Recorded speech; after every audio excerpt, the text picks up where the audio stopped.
Top of the morning to you. I'm Jim Flanagan with Coldwell Banker Flanagan Realty, and this is your weekly treat. And what does treat stand for? That's right, Tom's River Real Estate Trend. I thought I'd do something different this week since we are on the eve of Thanksgiving. And while I thought about one of those hokey gratitude, what are you thankful for kind of things, I said, our inboxes are full of all that hogwash, so why don't we do something different? So I was inspired by an email I received this morning that referenced the original pilgrimage to the New World and how the tough economic times that we're experiencing today really pale in comparison to what the Pilgrims experienced their first winter in Plymouth, Massachusetts. So let's look back, shall we? The year was 1620, and the Pilgrims, who at that time were living in England, and as we all remember, who was the King of England in 1620? That's right, King James. Okay? Now, King James was pretty tough. He didn't have a bailout plan. Nobody was getting bailed out. All right? So the Pilgrims said, we got to get the flock out of here. All right? And we all know what happened in England. Remember, a little side note? Okay? That's right, socialized health care. Okay? Just a little warning here.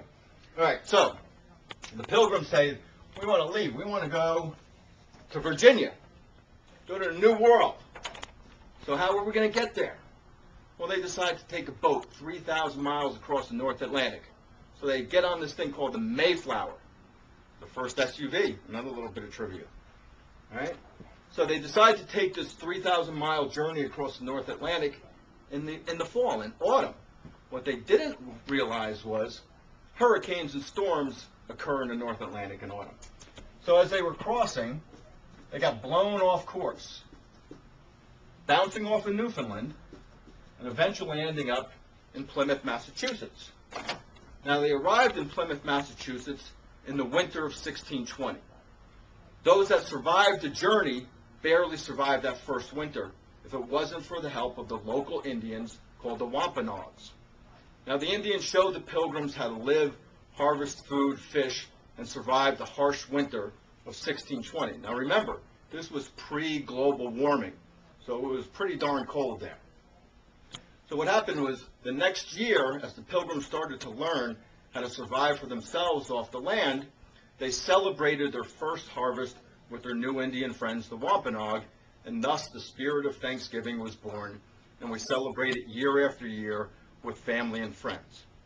So I hope you enjoyed this brief history lesson, courtesy of Coldwell Banker Flanagan Realty.